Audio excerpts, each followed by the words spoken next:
All right, this is our walk around and drive video. I am wearing a helmet.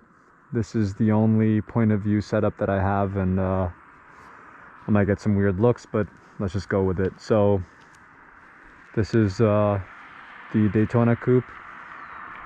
This is a really beautiful metallic blue with darker blue stripes.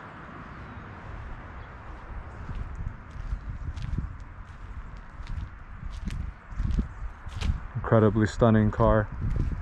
And here I'm going to try and get a little closer so you can see some of the touch-up work that was done on the nose. This is done with paint matched touch-up paint. I think it came out pretty nice, and the touch-up paint is included with the car.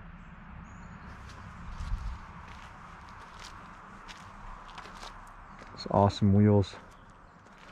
And the lead hammer, so we have a little roadside kit here that I keep with the car, and that includes, what's in this pocket?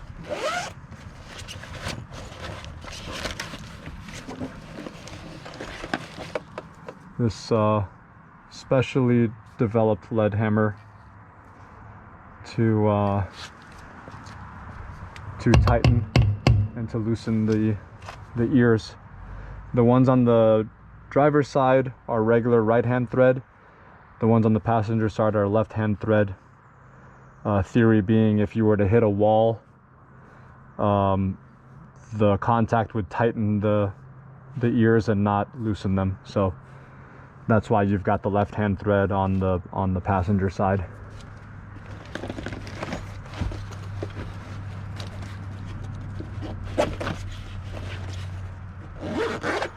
All right, so let's go for a drive. Put our little kit back here.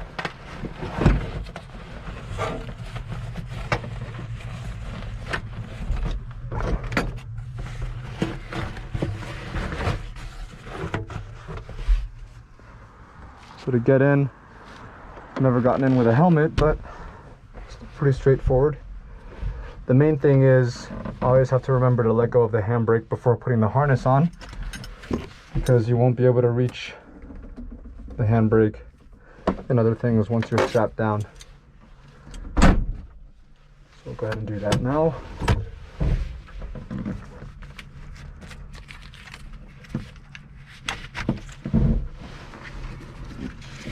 Get our straps here.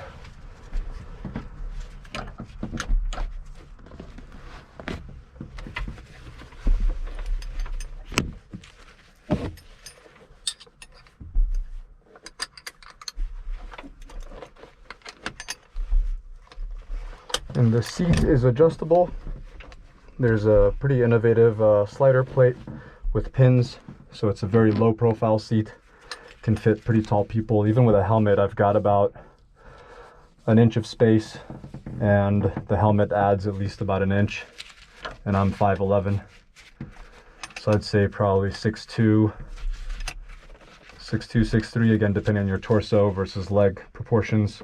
Footwell is tight, but there's, you know, I have pretty wide feet, and I have to kind of get my left foot by the clutch if I want to get the foot all the way down to the bottom as a resting position. I usually rest it up here on the top, but very nicely spaced pedals, nice for heel toe action. So yeah, we're buckled in. So let's go ahead and start her up. She's still cold, so we'll take it easy for the first few minutes, let the water come up. The fan, so all our gauges are here. We've got AC and heat control under here. We've got the horn, our lights, blinkers here, and you'll see the blinkers here. We got our high beam on this one, and then we've got wiper on here, and our fan here, and then fog light. And this is running light and headlight. So there's a two position switch here. All the gauges work. You can see we've got 14.2 volts. We've got nice idle oil pressure.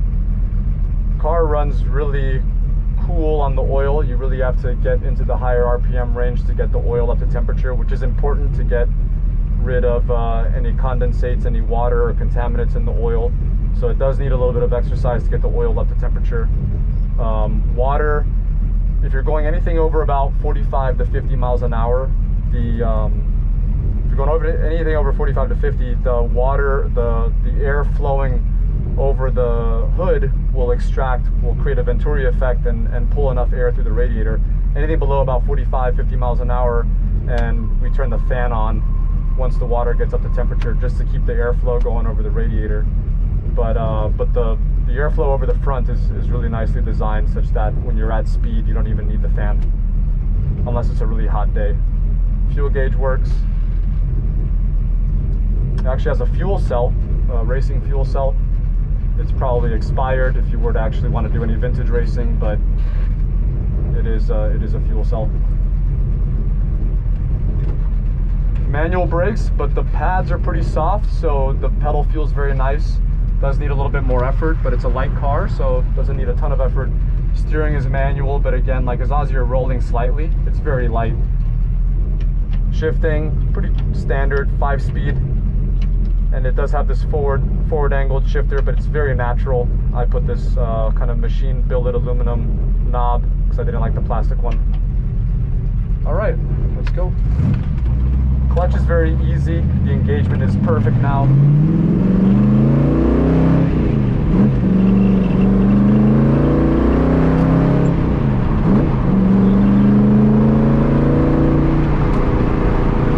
Really easy to go too fast. The suspension is very nice. It's not harsh at all. If you hit a sharp bump, you will feel it, but over these like soft bumps, the car is very well damped and it's not bouncing or anything. Rebound and compression are set really well. It is geared pretty tall. I'm in 3rd gear going 60 at 3,000 RPM. So you really only need 5th if you're going, you know, over 80 miles an hour. But I like that. You can just kind of spend most of the time in the lower gears. I think 1st gear gets you almost to 60 miles an hour, so which is great for the torque of the motor, being such a low power band motor. It does rev to about 6,500 RPM, but the torque is really, really strong down low. So might actually turn around here. Let's go back the other way. There's a little heel toe, so very easy to do. Little blimp, it's so nice. There's so much character.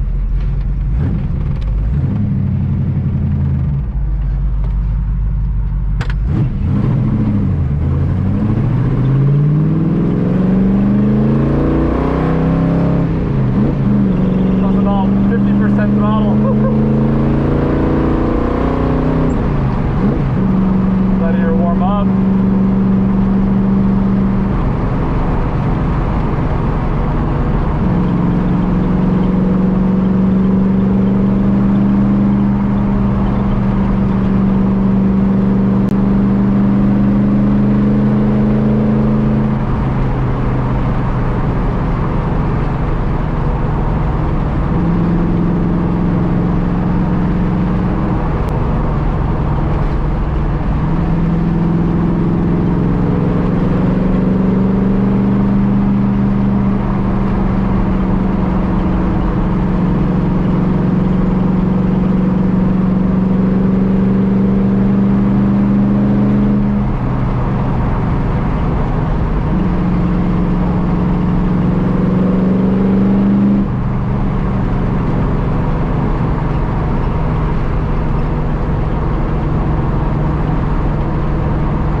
For 5th gear here.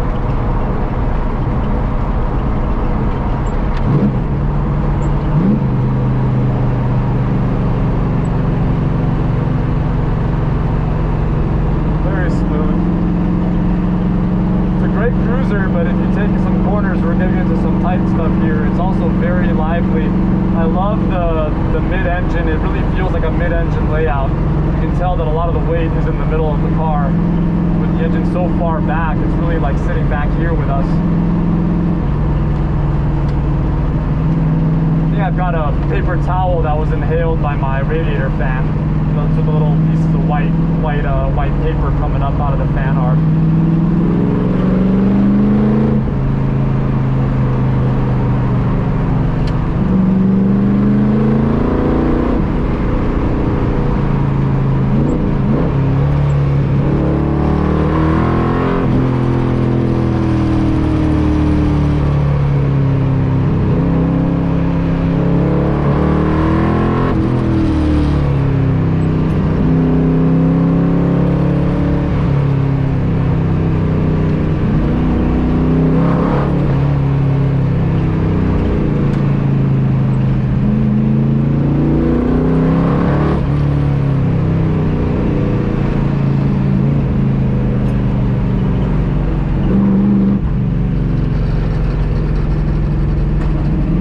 Turn-in is so immediate.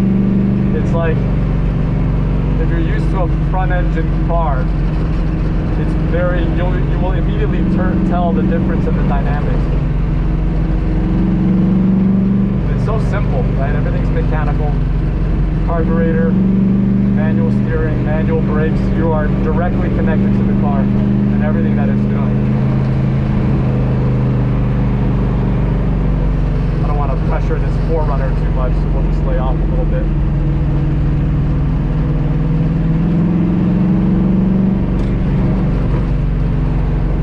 And even on, this is pretty, I'd say, bumpy roads, right? But it's not, I'm not getting shaken or stirred or anything here, right? It's still relatively comfortable. The suspension is doing a lot of the work. The chassis is very stiff. Steering is effortless. I mean, it's definitely higher effort, but it's not what you would expect from a manual rack, right?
So awesome. I mean, it's got power everywhere, all the way to 6,500 RPM.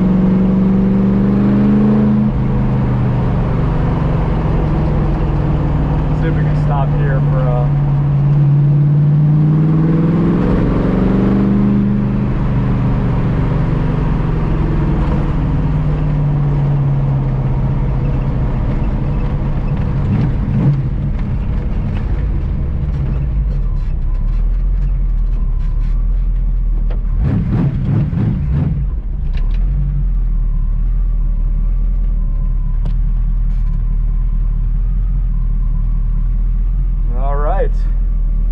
made it down to the river in a hurry. Hope you enjoyed that.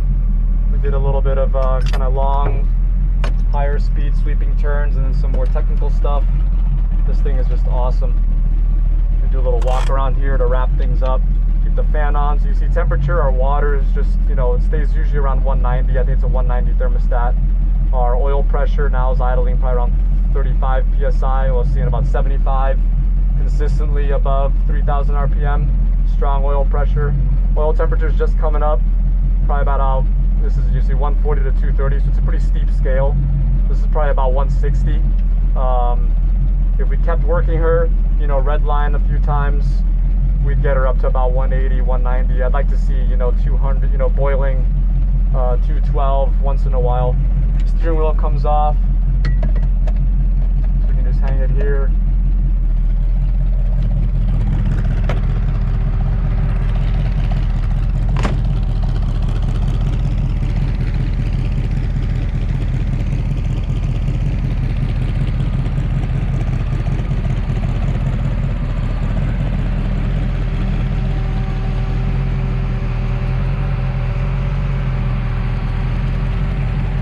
Not the best parking job, but I only have 2 mirrors, so.